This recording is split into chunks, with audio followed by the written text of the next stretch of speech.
Anita, how's your mental health? Questionable at all times. You know this. Yeah, how's the mental health of your children? Also a little bit tricky. Can I tell you my experience in trying to find therapists for myself and my kids, Mel? Yes, please. Okay, this is how it goes. You ask around your friends and your family for a referral for somebody who's nearby. You finally find somebody who sounds like they might work for your family. You give them a call and you find out that A, they're not accepting new patients, or B, they have a huge wait list. So you start over again and you ask people if they know anybody who would be a good therapist and a good fit. Finally, you find one, you go and you meet with them and you figure out that you don't actually like them that much. But it's been so much work to find somebody who you can go to in your area that you're kind of stuck with them.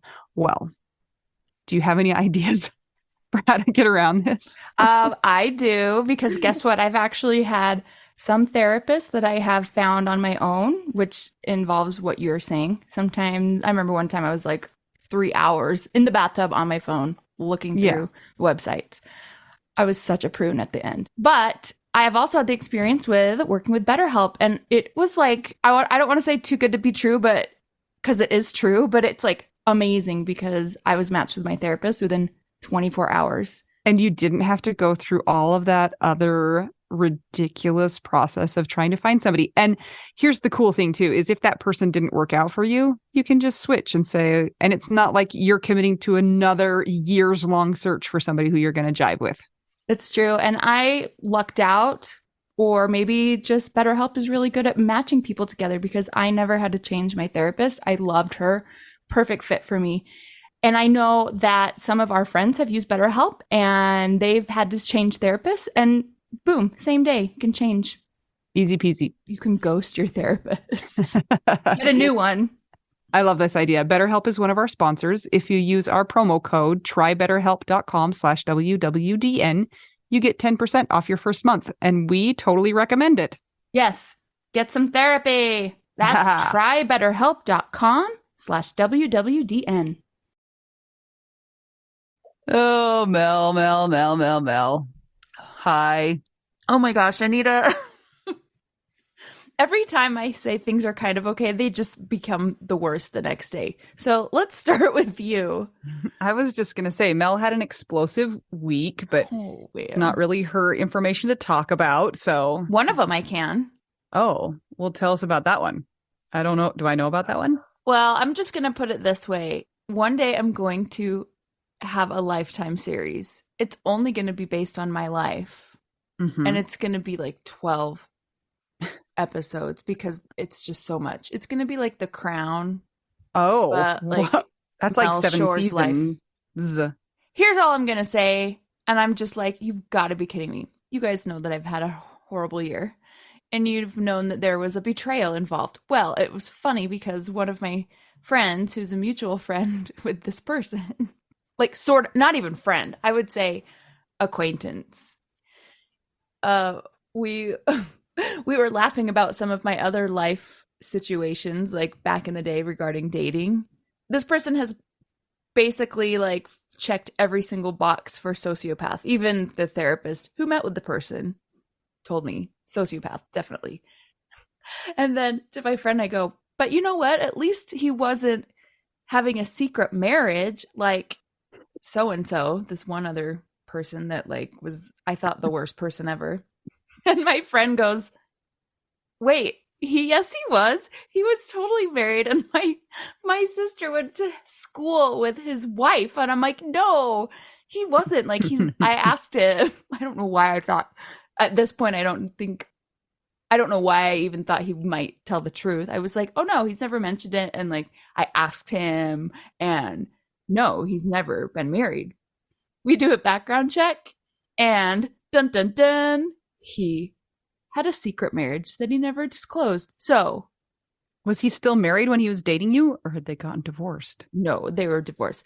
Oh, which I have to say is better, not better. These at least, you guys know at least in grief. This is at least in this situation. At least it didn't happen during the time that we were together. Yeah. Like the other person, which is going to be in my Lifetime movie. Oh, yeah. Oh, it's the worst. But I'm like, well, Okay, that happened. So I find that out while I'm skating. And then 5 minutes later, I got a text about a family emergency involving the ER and ICU. And I can't talk about it because it's not mine. I'm sure you can make assumptions and you might be correct on what's happening, but whatever. Now I want to know what people think. But you know what's so funny? I am so glad that our episode today is talking about emotional traumatic brain injury, because a lot of people like in our group have been, even though like the group has been going for a couple of years, you know, we get new members and people talk about similar things. And I'm just like, oh, you know what? They just need this now. So we weren't going to put this episode out this soon, but it needs to come out. And also, as I was like skating and then dealing with like, first of all, the information that I found out about the person that I have known for almost 2 decades. And then the situation that was the emergency, like life and death situation. My brain was doing the things. And I was like, you know what? I'm so glad that I know that this is a thing, like that when our brains are under these kinds of stressors, that they kind of just go into survival mode, and not to be alarmed that something's wrong with me, because that's just how our brains react. So our gift to you is this episode coming up with the information you're going to learn. But man, yeah, that's been my week, and I got nothing except for, I have to say, I don't know if I'm in like the haze of the trauma and finding out the things and dealing with the other situation, or if that was like the absolute final thing that I needed to just be like, okay, I'm putting you in serial killer box. I can't even think about you anymore. So whatever. Just here, living my life, having more drama that I did not cause. How are you? Sounds like a lot, Mel. It is a lot. And when you guys see my Lifetime movie, you'll understand. And you'll be like, are you making all of that up? You sound like a pathological liar. And I say, you know what? I think that myself every time something comes out of my mouth that is just a fact that's happened. I would not believe me. But I know that there are people that are like me that have had crazy things happen to them that you would never, ever dream up in a million years. So I'm one of those people. Whatever. Here I am. I'm a widow. And that's not even the worst part lately. Anyway, let's talk about you. My life is just too much. Yeah, I'm just, if you were in the Widow Wives Club, I kind of went on a little bit of a rant in there about how I'm just sick of doing everything by myself. I'm just tired and feeling overwhelmed by the holidays, and it's gotten really cold and snowy here. And that increases the number of things that you have to do sometimes, like to prepare for the changes of seasons. And I wasn't on top of it. And so I should have done some things that didn't happen. And then I'm trying to rush and do them in terrible conditions. And I'm just missing the person who should be helping me with that. So, and then parenting on top of that. There's been so much fighting between my kids in the last, I don't know, month or so. I don't know what is going on, but I know that I'm certainly not helping it. Like, I watched them lose their temper and I'm like, oh, they learned that from me. So that's not really great. Yeah, I don't know. I think that I feel more not insecure. Like, I don't deserve to have the feelings that I'm having now because it's been long enough. I've said this before, it's been long enough that I should be better at this by now. And so, like, in the beginning, I felt like it was okay that I was a disaster. And now I'm just like, I'm still a disaster and I don't want to be a disaster. And so. You have a lot of moving parts, Anita. I know. Growing children with different needs. So I know. And they've got a lot of needs. I know that you don't like to be told that anything, that like you're doing good. Yeah. But like, it's a shit show over there and you're dealing with it. Yeah. And you showed up here. That's true. You don't have to take that from me if you don't want, because I know that sometimes you don't like Yeah, I know. It's funny how a lot of times like you just want to complain and you don't want somebody to solve your problem. You don't want somebody to say like, do this or, this is what you should do to instead of that. It's just like, no, I just want my problem to be seen. And I just want to, just be like, this sucks and I don't like it. And I'm just sick of it.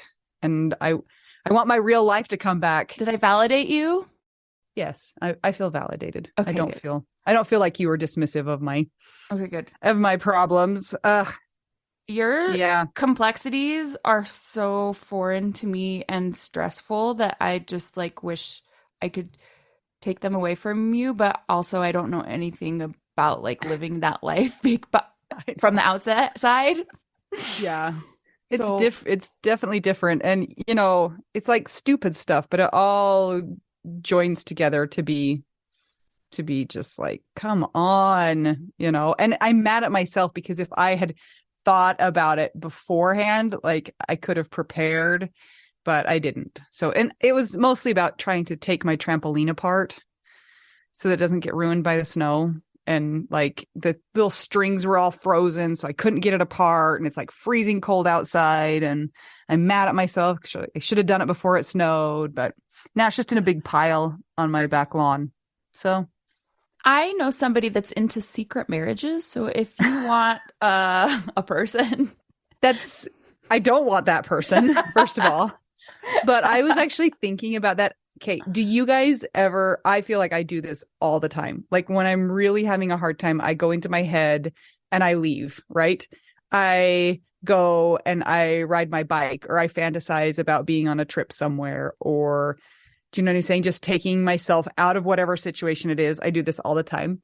But I was noticing today, I was like, isn't it interesting that I never like fantasize about having a new partner and like having that partner help? Never, ever, ever, ever. Which I think is kind of interesting. I was like, because I would think that maybe that would be something that you could like take yourself and be like, oh, it would be better if I had another person here to help. But I never think that. It's interesting. And I also want to say from my layperson perspective that might be healthy, because I know that sometimes when I've been at my like worst and most damaged by this person, that when I'm like, I wish I just had the person because there was somebody else, I actually do worse overall, because then I don't rely on myself, and it's like, well, the actual situation is like I need to learn and grow and rely on myself. So I don't know, maybe that's like in some strange way a good sign. I don't know. I want Jason back for sure. I'm like, oh, Jason, come back. Like, could really use you. Holidays, though. How are we coping with the holidays? You guys let us know how it's going in the Widow Wives Club. We're marching through December, and that brings with a lot of feelings for a lot of different reasons. You may have noticed that last week we posted a replay of our holiday widowsode. So hopefully those of you who hadn't heard it yet have listened, and we hope that has helped a little bit. I know at our house, my mom and I are like 1 minute at a time. It's like a mess over here, and we're like, we'll maybe get to holiday decorating if things at some point, maybe. It's definitely less sharp, the pain associated with the holiday. For me, it's not comparing to what it should be, because it's been this way now for 4 years. We've done 4. This will be our 4th Christmas, so it seems more normal in quotation marks, so it's not as like acutely painful. So that's good, maybe. Yeah.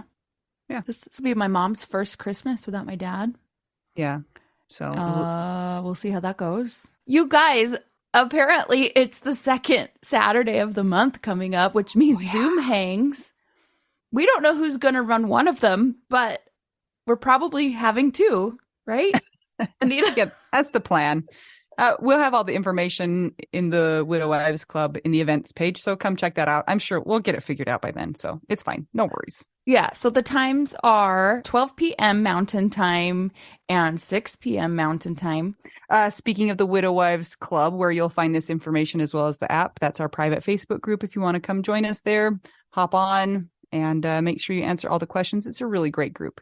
You guys, I'm always so surprised and so thankful at the small amount of drama that we have, because it's a potentially drama-filled group. So this is not an invitation to start it, but I've just seen things where people just take the high road, and like if they don't agree, they don't engage. It's just, I just love everybody in there. So thank you for making it an awesome group.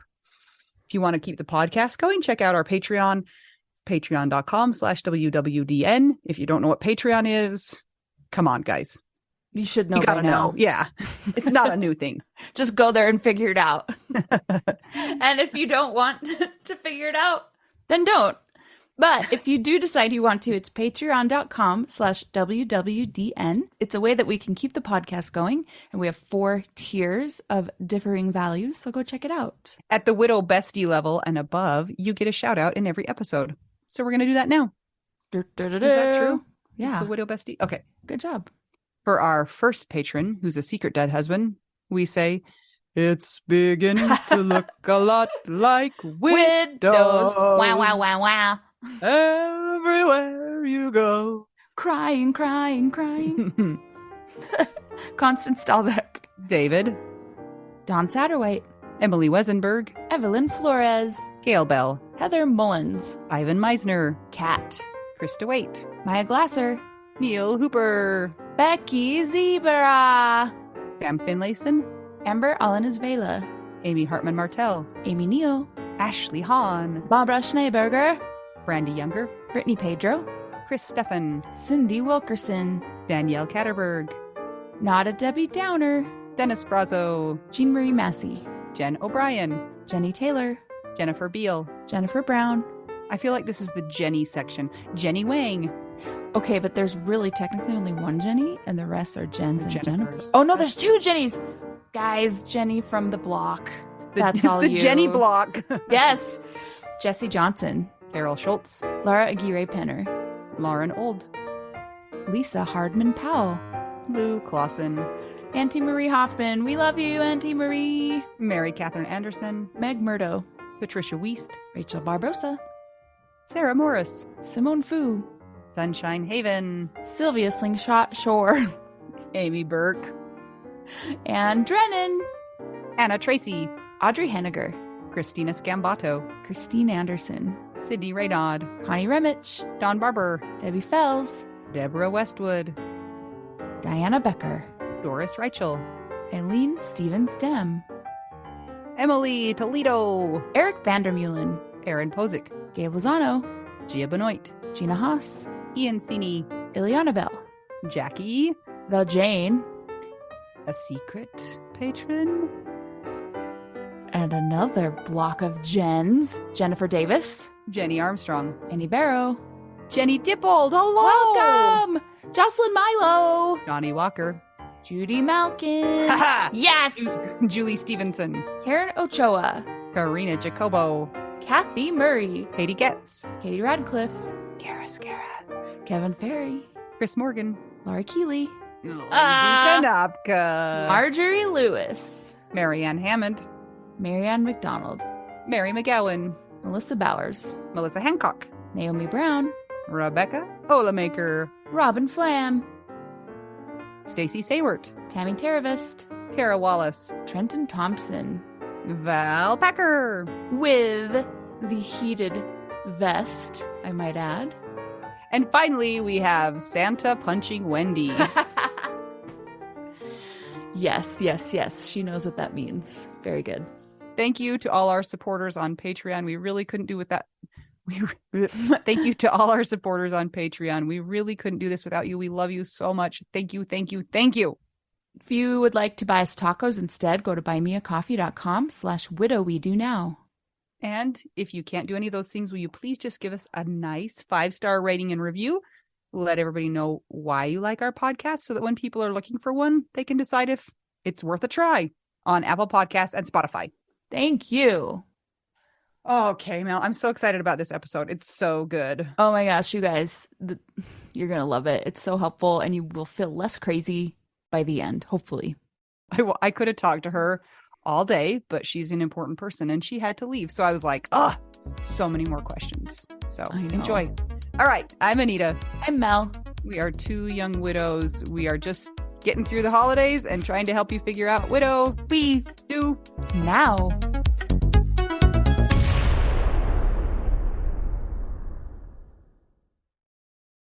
This is such an exciting day. I can hardly stand myself right now. You should just get right to it on who we're talking to. This is Dr. Lisa Schulman. Dr. Lisa Schulman is somebody that I quote a lot. And so I'm really excited to be talking to her today.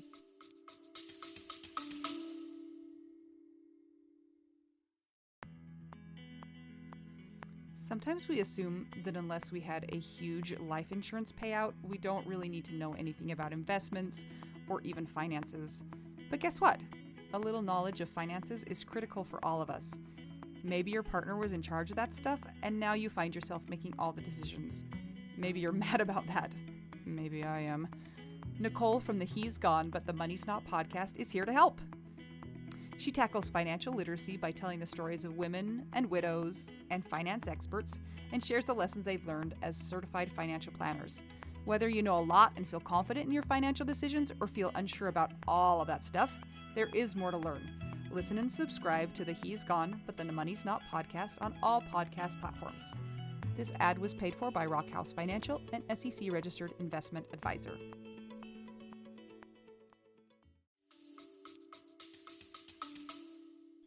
Well, thank you. That's a lovely way to start out. And I'm really, really happy to be with you guys. She's like, I might be a little spooked out now because I have a stalker, but it's okay. It's okay. Don't worry. She can't actually get to your house because she has 4 kids. So like they kind of keep her contained. Yes. Or I'll hear you coming. Yes, you'll hear her coming. That is true. Lisa, do you want to tell us where you're recording from? Where do you live? Not for stalking purposes, just for informative, backstory. Right. So I'm a professor of neurology at the University of Maryland School of Medicine in Baltimore. I'm talking to you from my home in Baltimore. I look forward to speaking to you about grief and loss. And I actually think about it a whole lot like emotional trauma.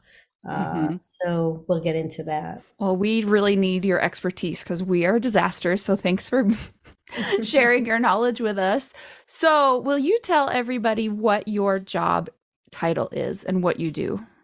Yeah, I'm a professor of neurology. I'm the director of the Parkinson's Disease and Movement Disorder Center at the University of Maryland. So I'm a movement disorder specialist, which is mainly Parkinson's, but a bunch of other movement problems also. So that's my work. And I not only see patients, I teach, and I do a whole lot of research too. Since I'm a physical therapist and I take care of people's movements as well, we're on the same playing field, Lisa and I, Dr. Schulman and I. So you happen to be a widow also, which led you into the writing of your book. So do you want to back up a little bit and tell us about your person, who he was? Sure.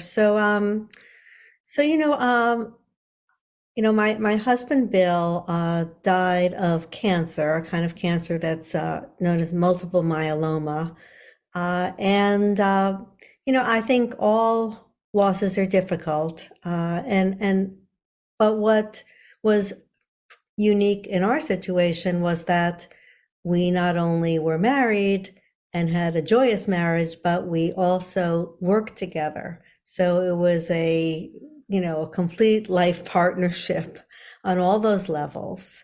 Bill was also a neurologist. He actually was chair of our neurology department, and he also worked in my field, movement disorders. I think that one of the things that I think about all the time is why is it that some people have a harder time than others after loss? And what is it that makes one particular type of loss or emotional trauma more difficult than another? I've done actually a fair amount of digging into that question, and I think it has a lot to do with, how much the person you lose is integral to your life story, like the story we tell ourselves about who we are, our identity. And, Uh, I think that the story of Bill's diagnosis and decline and ultimately death is probably not that dissimilar from other people who go through serious diseases, particularly cancer. But what distinguished the loss was how intertwined our lives were. How long did it take from his diagnosis until his death? And how long ago was it? It was 17 months from diagnosis to death, and it will be 10 years at the end of this year. So soon it'll be 10 years. When he died, did you find yourself a little surprised at your response to his death and what was happening in your own brain and in your own life? Totally.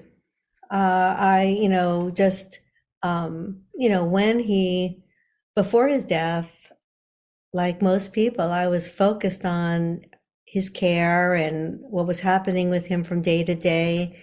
And I sort of compartmentalized that there was going to be an end to this at all. I just never went there too much.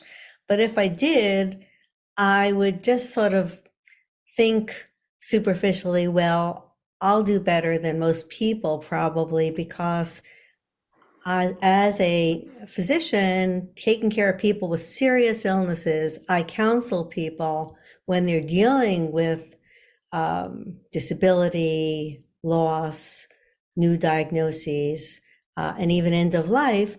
So I thought, I am unique. I'm more prepared than the average person. And I didn't even think about it in such detail, but it just made me feel like I'll figure that out when the day comes. But it couldn't have been further from the truth. I was really completely thrown by waking up one day without him. And I realized that I had conceptualized it in a naive way as sadness and sorrow, and that I would be coping with that. But that wasn't the problem. That just wasn't the problem. The problem was the unbelievable disorientation that life and the world just seemed to have been turned on its head, and every day, every experience throughout the day, particularly because whether it was my personal life or my professional life, it all connected to him. That was the thing. I was utterly unprepared to feel like I had completely lost my bearings. That's a good way to describe it. I think that that's what a lot of people don't realize is that like the bottom is taken out from under you. And especially like when you were working with your husband and you guys were so integrated, did you need to take time off? Like what did that look like for you after his death? I think I went back pretty fast. Another kind of extra hurdle for me was that in Baltimore, we didn't have any family. Neither of us had family here. So without him here, I was and am actually still isolated. I felt that I needed the structure of work, that it was extremely important, and I did not see anything to be gained by staying away from work. And infrastructure to your day is important. So Serious but not serious question. So you're a physician, right? So if your brain isn't working properly and you mess up, that's like a really big deal, right? It's not like you're a checker at the grocery store. Were you concerned about returning to work when you feel like things are just not clicking in your brain? Well, I think that's a really great question. And I know we'll get into talking a bit more about brain function, but, one of the incredibly startling things is that our brain is hardwired to manage emotional trauma while keeping us functional. That actually is the purpose.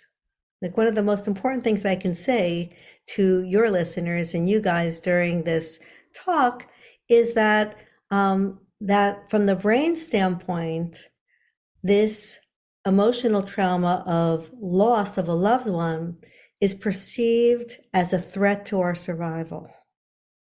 This is about the most important thing to remember because it leads to a good understanding of what the brain is doing in order to manage the situation, because it's managing it in the way it would manage any threat to one's survival.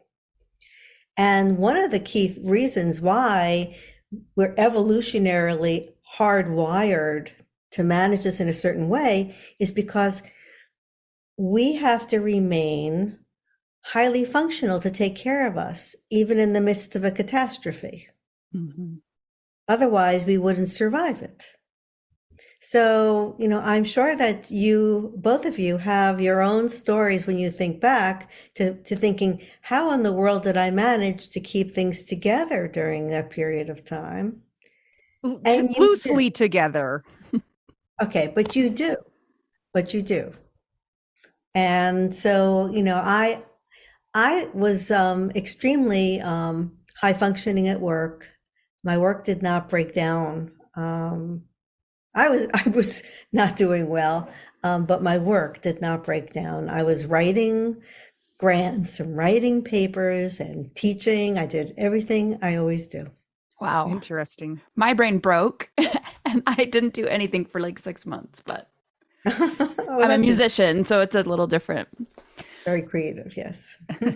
One of the most common things that we have widows tell us is that they feel like they're going crazy in the time period after their husband's death.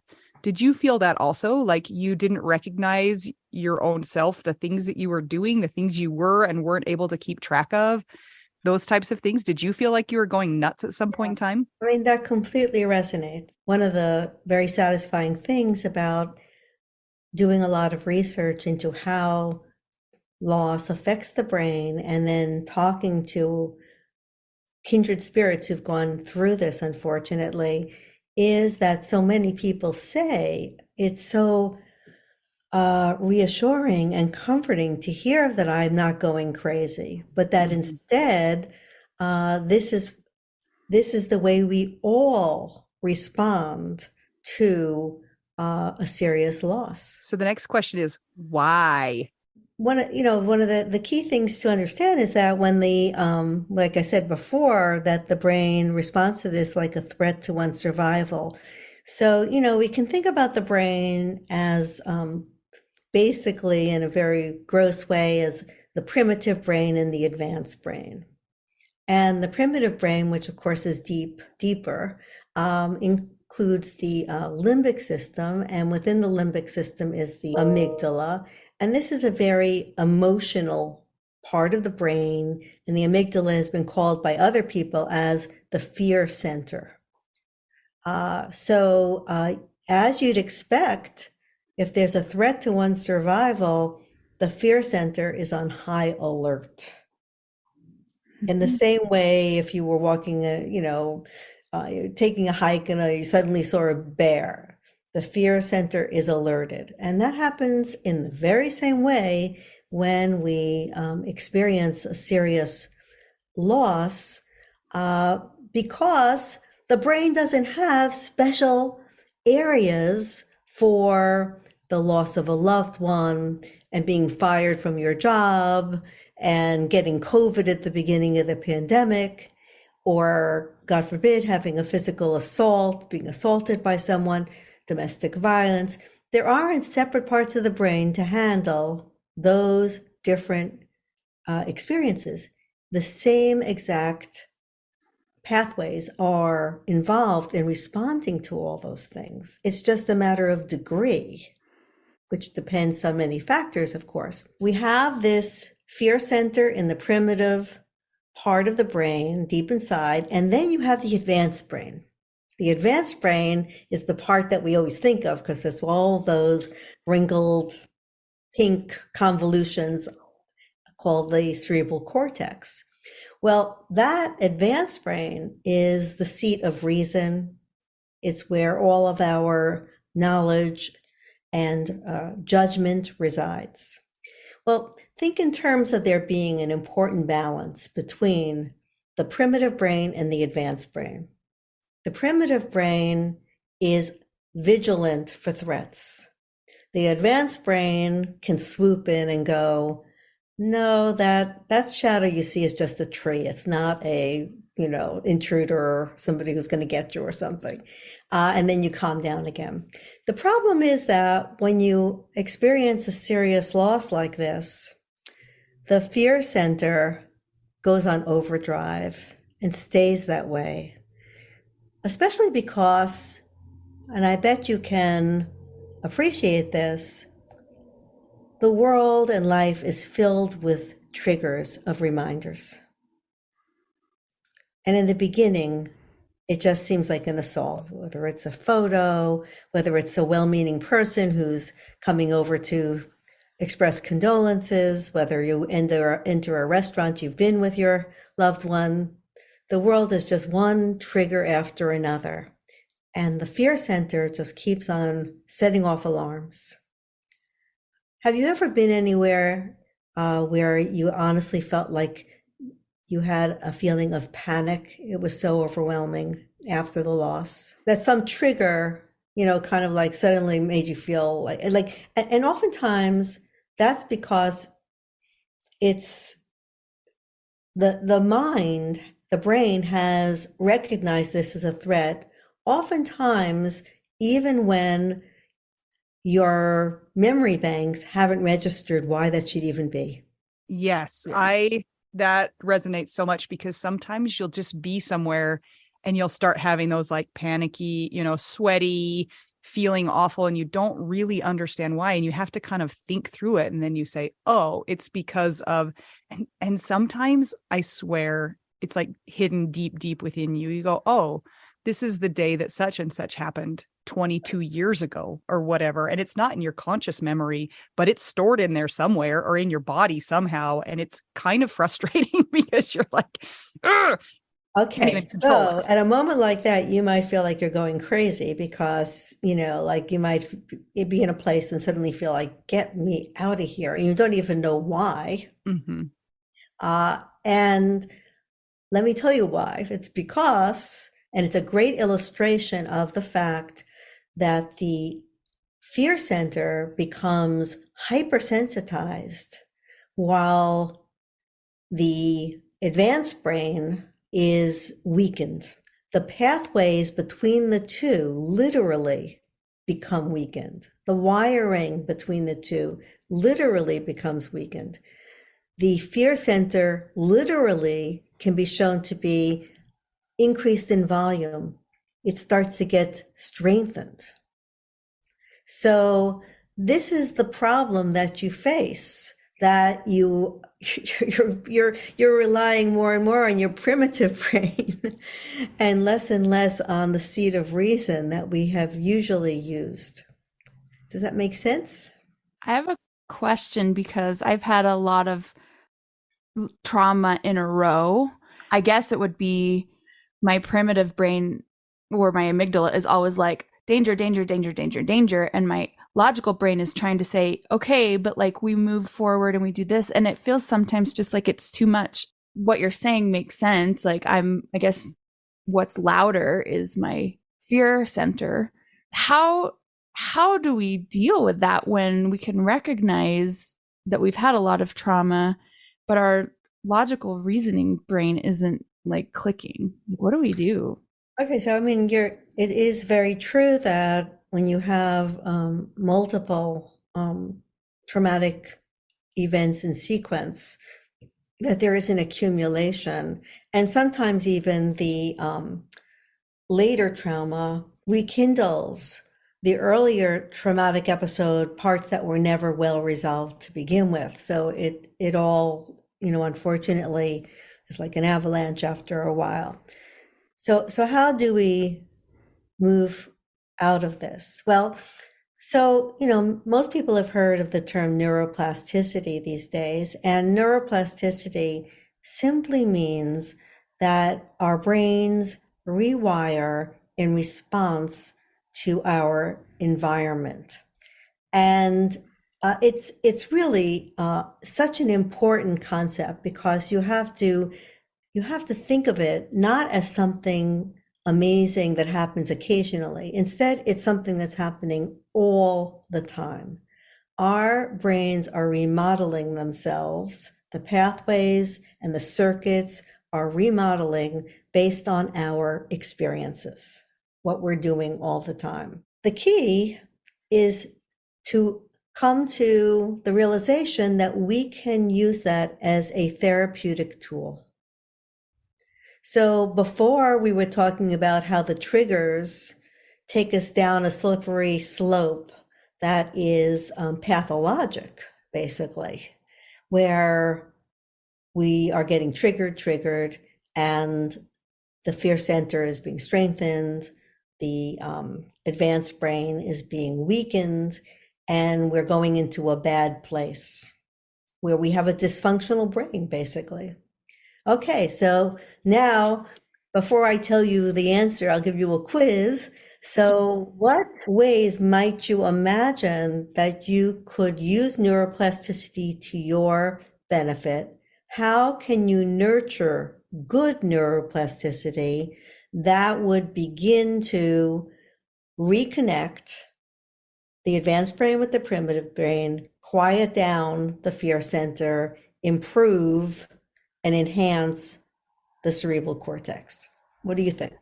Habit forming. I would say start habits that are healthy, calm down your system, like maybe some parasympathetic stuff, breathing, yoga, and get your brain to realize that you're actually safe. Maybe. A happy face. Very good. Okay. That was What do you Professor think? Dr. Schulman who just came out. She was like, children, we're going to have a quiz now. Perfect, because I love school. I'm here for it. I know. I have always loved school. That's true. Was that the What right do you- answer or along the right lines? No, this is the right answer. There's lots of right answers. What do you think, Anita?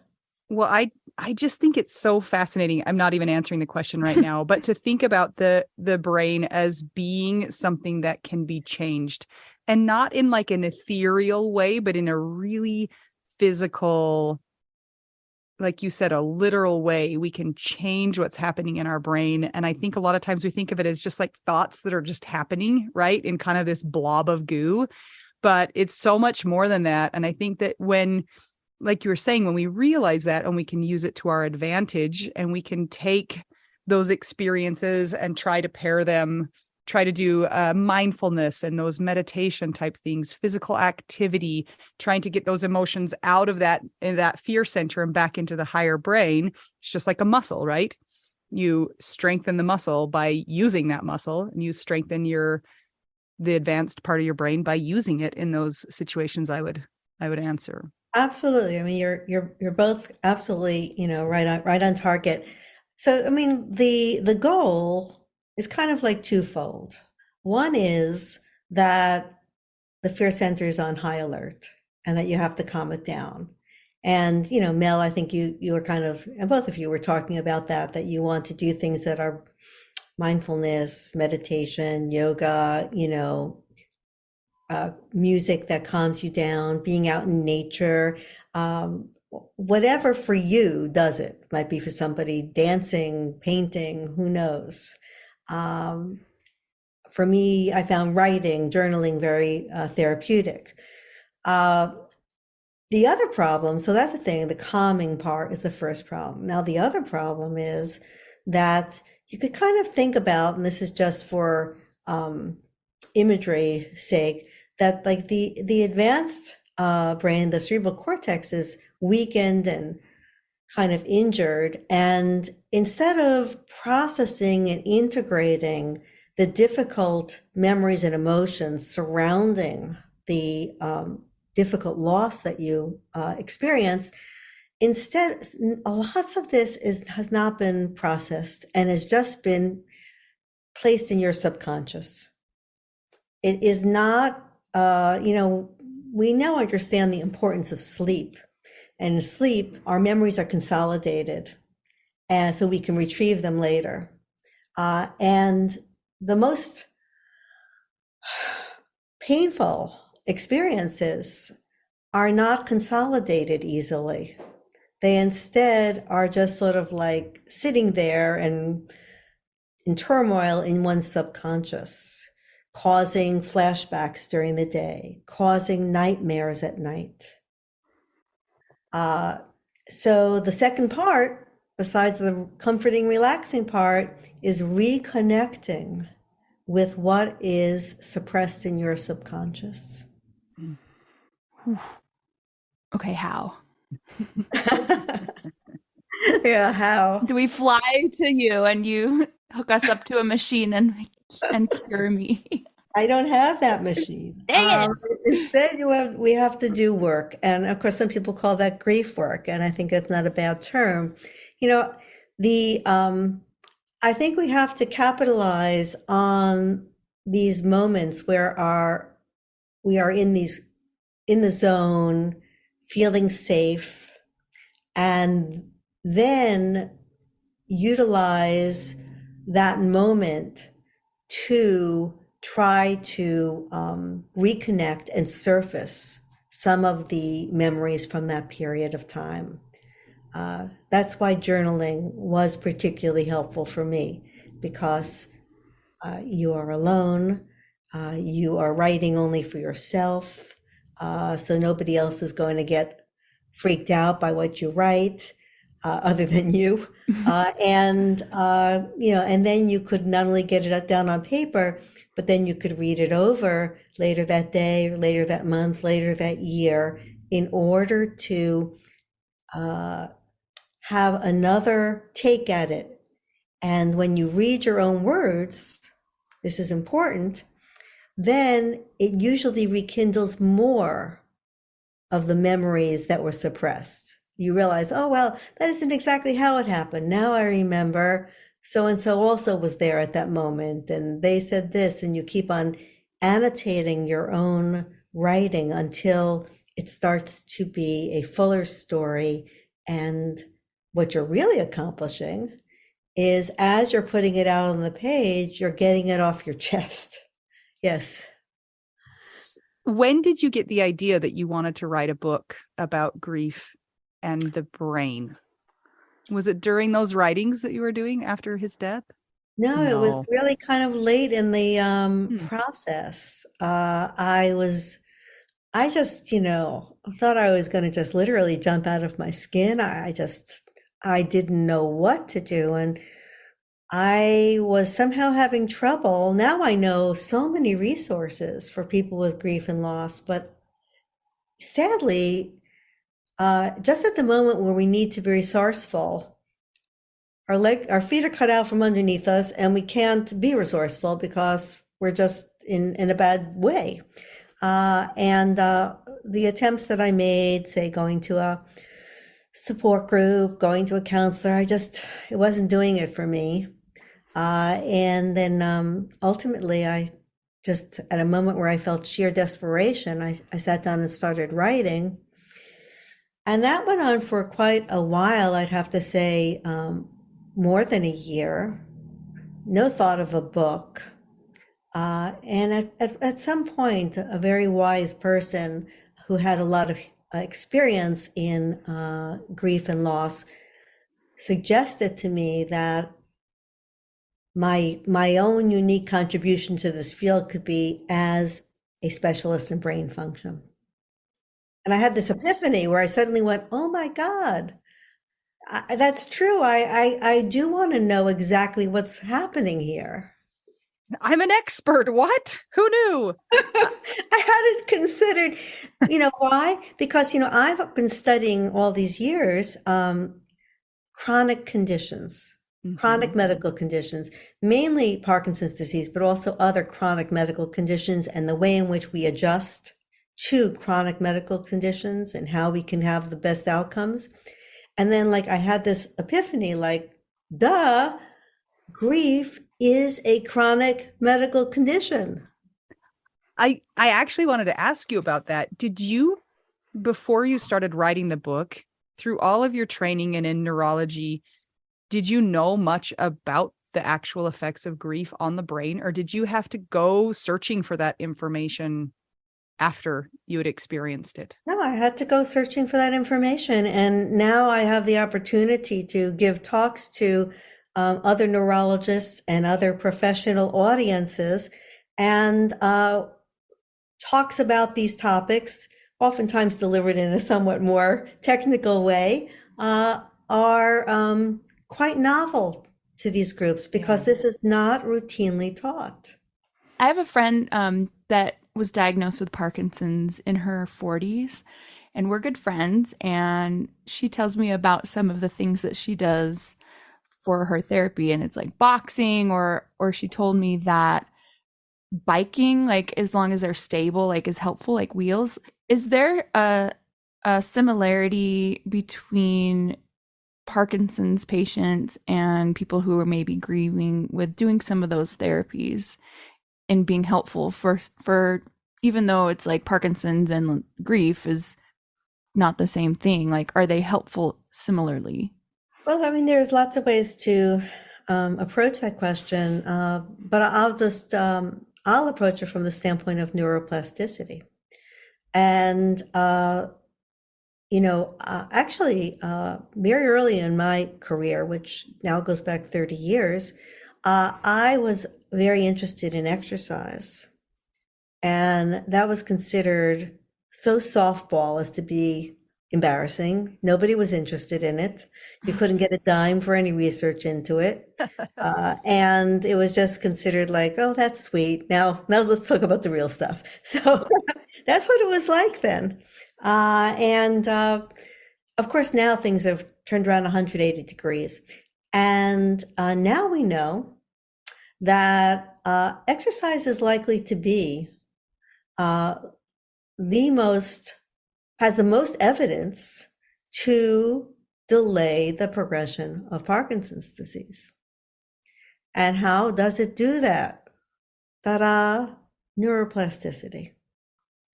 Those people that we see who take exercise seriously over the years decline more gradually and retain their walking ability considerably longer. You'll be interested in that, Anita, as a physical therapist.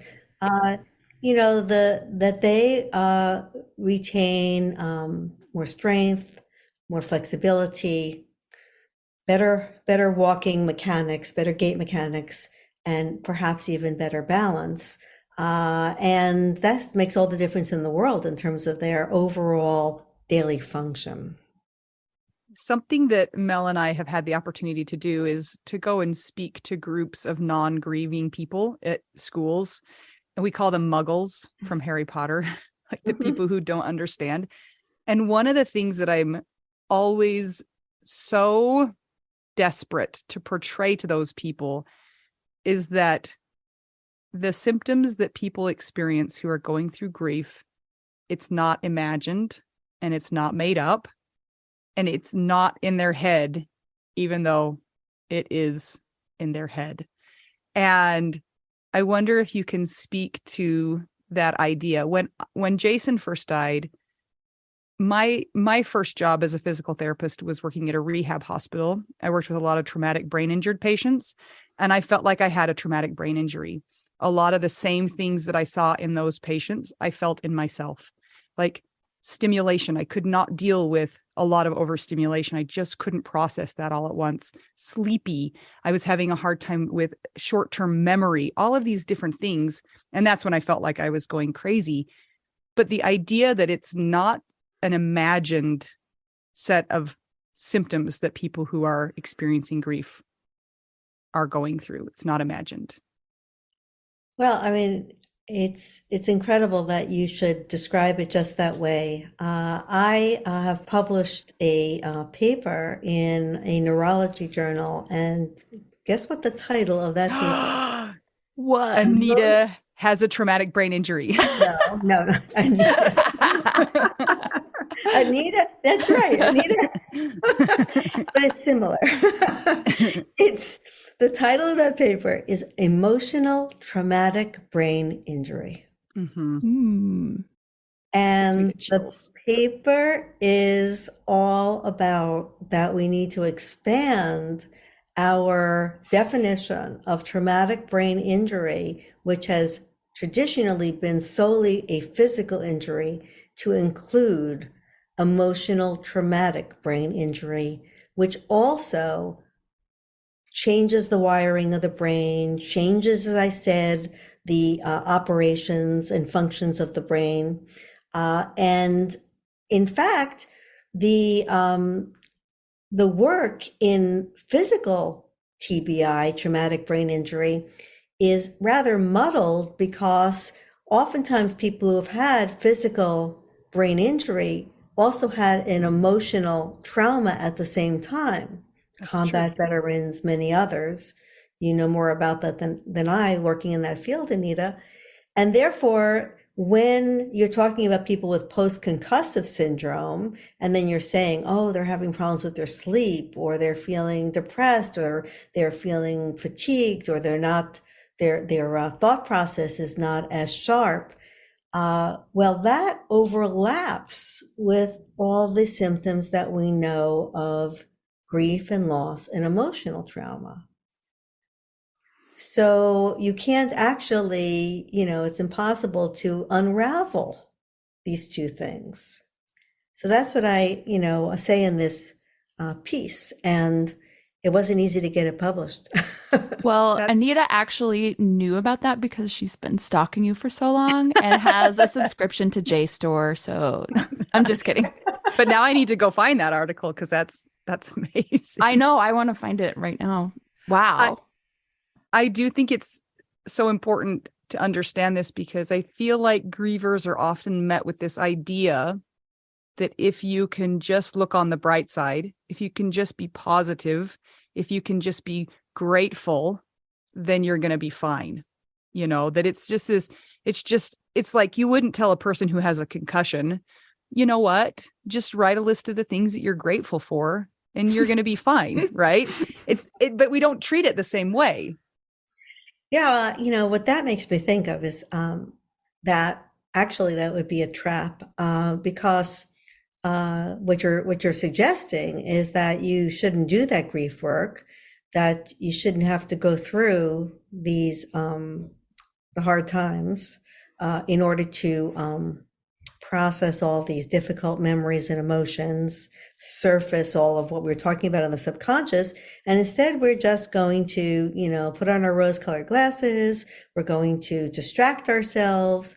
And I've known people who do just that. I mean, I've heard people say during their the period of after a serious loss that they kept the TV on 24 hours a day. They couldn't take silence. We'll just keep the TV on constantly. I know some people who traveled from constantly. They'd come home and immediately leave again. And there isn't any shortcuts here, unfortunately. You could travel around the world. You're not going to run away from the fact that you had a serious loss in your life. And more importantly than that, even though time heals some wounds, that's true. If you don't get to the bottom of these things, there's no way that you're ever going to experience perhaps the only good thing, which is post-traumatic growth. Yeah, the only good thing. What we all want to go back and say it never happened. That's what we'd like. So what could be good? Well, the only good thing is that we'll be wiser. This is so important, I think, for all of us to hear, no matter what our circumstance, because of course everybody's going to deal with grief at some point in their life. But the fact that, like, because we see all these things, like, even social media is like just a nightmare all the time. But people will say little things like, "Well, you have to just go through it," which is true, and time heals. However, it's really helpful to see those cliche sayings and to hear you saying that there are like physiological reasons why and scientific reasons why. So that's super helpful, and I'm glad that research is being supportive of that. Yeah, I mean, I'll just use myself as an example here. So, you were asking earlier in our conversation about going back to work. And, in the early period, I would have to say even early years, I could, I could, identify symptoms, do an exam, uh, do everything that would be proper standard of care. But I was not able to utilize my experience to connect with the patient who was going through hard times themselves, because it was all too raw. And I didn't understand it well enough to use it. I didn't have the capacity to go there. And then after a certain amount of time, you suddenly find that you have it within you to know a moment where you can say something that would have never come to mind before because you understand that person's suffering. Whether it's something similar to yours or something different, you just understand something about the suffering that you never did. And you could use, in this case, I could use this new skill set as a therapeutic tool in my work. But so that is growth. And that's getting to a point where you can access that without, again, the fear center ringing bells and making you feel like you're in a sweat. I'm wondering, and maybe there is no answer to this question. Is there a normal period of time that somebody who's experiencing those, emotional traumatic brain injury symptoms, that's a normal time period, and then beyond that, it's not normal? Does it depend on the type of trauma that they've had, the severity? I mean, a lot of people just feel like, when is this going to end? And can we answer that question for them? Well, I'm a contrarian in that regard, because I'm saying contrarian in that the medical establishment has come down with some timelines. Okay, I'm rolling my eyes at those. Right? They've that in terms of saying what is going to be considered normal grief and more complicated grief, and I think it's like a 6-month transition from normal to complicated, and I don't buy into it. I don't buy into it. As a researcher and a physician, I understand the utility of it because you need diagnostic groups and to get in, for insurance to continue to pay for counseling after a certain period or something. I understand the utility of it, but it's not the reality. And the reality is what I believe and what I would respond to you, as long as we are on a path of gradual healing, and we're functional in our lives, then I think that it's going to take as long as it's going to take. And I believe it's never over. And you guys are very young, but nonetheless, I think it'll never be over, no matter how your lives unfold in wonderful ways. Still, this is always a part of life with you that will stay with you. That's what's so annoying. I wanted to stop.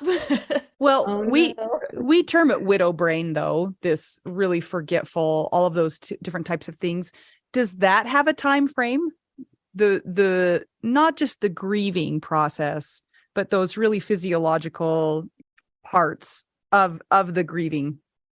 I think you said it's been about 4 or 5 years for both of you since your loss. So do you see a gradual progression of improvement?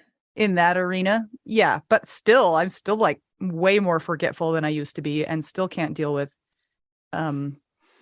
input overload. Yeah, like I used to be able to. So, Well, but I'm fact- functioning, whereas I was not functioning at all before. So, you are fulfilling the Lisa Schulman criteria of gradual improvement over time, and you are functional. But I think that after this many years, it could be, like you might say, well, gee, that's still a weakness for me. And I think it's time for you to think about a personal strategy for neuroplasticity. Hmm. for you? How are you going to, you have to sort of think about what's your Achilles heels in this area of widow brain, and what are you going to do to target that strategically? That's I that's a love good that. that's a good point. Even during that fresh time when people are really, really struggling, I mean, there are resources and there's ways to get around some of those difficulties that you have. I think about it in the sense like, what would a physical therapist do? We're going to give you some tools, to be able to manage these different issues that you're having. And I like the idea that it's not something you just have to like, I guess this is how it is. This is my No, no, no. I mean, life. I honestly believe it should all be able to be reconciled over time. Now, having said that, there's another corollary, which is that, there are some things that remain very hard. And I mean, like certain experiences that you kind of shy away from in various ways. And I believe, and I learned this from my husband, Bill, I believe we need to be very forgiving of each other, of ourselves. We need to be forgiving of ourselves when maybe things don't go as well as we wanted to, when we kind of wimp out and say, no, I'm not going to go to that event because it's filled with reminders, whatever it is. And in a moment like that, I think it's perfectly fine to say, you know what? I've been through a lot. I don't, it's perfectly okay that sometimes I'm going to give myself a pass, not like go, oh my gosh, it's a regression disaster.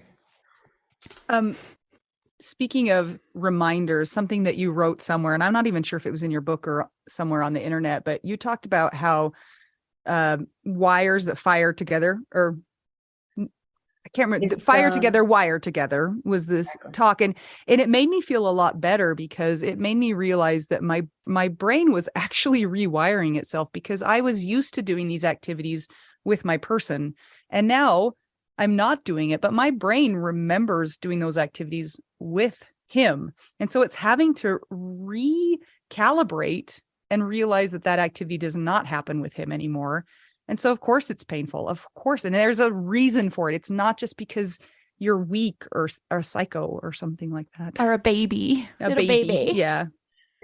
well, but that phrase, which is a great one, the something like the circuits that fire together, wire together, is the essence of neuroplasticity. In other words, you can, Anita, you can replace, deliberately, thoughtfully, you can replace that with new experiences that are going to cause an overlay of new circuits to be laid down so that that experience isn't, I'm not going to say that it's not gone, it's always there, except that you have new experiences that are going to set up new connections and it won't be as difficult. Yeah. I love that. But it also helps us to realize that there's a real reason why we're experiencing a lot of that pain that we're feeling. And it's not because we're babies, but that we can also use that to our advantage at some point in time. Well, it kind of loops around to talking about, I find it very comforting, the idea of honoring the memory of Bill, rather than going through all those long period of time after he was immediately gone, where it was all feeling of sorrow, panic, disorientation, and so forth. And then at some point, I could finally say, I'm going to pick and choose certain things to honor him. I'm going to, at first it was, how will I ever travel again? Because we have so many wonderful travel experiences together. How could I ever do this without him? Now I think in terms of, and I just came back from a European vacation. I think in terms of, I'm going there and he's going with me. He didn't get to do this, and I'm honoring him, not only because I know he'd want me to do it, but also because I have this story that I tell myself that he's looking through my eyes and it's as if he's experiencing it. I love that. Will you tell us what your book is called and where we can find it? Yes. The book is called Before and After Loss, a neurologist's perspective on grief, loss, and our brain. And you can find it on Amazon. And you can also find it at the website of the publisher, Johns Hopkins University Press. You guys, everybody should read this book. It really is helpful. The book was written with people who are going through loss in mind. As I wrote it, I always was thinking every single sentence, every chapter, what would have helped me at that time? And even though professionals and counselors and others have taken to it as well, the book was written specifically to help people who are going through this. The first couple chapters is about my experience, but that's only there because I wanted to have something to anchor the discussions about brain function too, and go, you see, when the brain does this, this explains that moment in chapter 2 or something. So it's I'm very, very comforted to think that many people say that it's helped them out. Oh, thank you so much for joining us today. I could talk to you for like a really long time. We have one question that's probably the most important question that we need to ask you before we let you go. Mel, you want to do the honors? Yes, and I just want to warn you that all of your degrees and research might not be helpful with this. So Here we go. What is your favorite cheese? My degrees are not helpful. I love cheese. You're in the right place. Is there one cheese that helps the amygdala calm down more than another cheese? That's what I want to know. This is a research topic we need to put money towards, guys. Yes. You're giving me a new idea for my next NIH grant, right? Yes. Yes. I know I could say something fancy because I buy a lot of lovely cheese, but I'm going to say I really love a wonderful smoked cheese. Awesome. Thank you so much for joining us today. Remember to check out the Widow Wives Club. It's our Facebook group. It's a private group. Just make sure you answer all of the questions. If you want to keep the podcast going, check out our Patreon. It's patreon.com/WWDN. If you'd like to buy us tacos, go to buymeacoffee.com/widowwedonoww. And until we get to talk to you again, I'm Anita. I'm Mel. And I'm Lisa Schulman. Nice to meet everybody. And we are just two young widows and one really smart neuroscientist, doctor extraordinaire. Also widow. Just trying to figure out widow. We do now.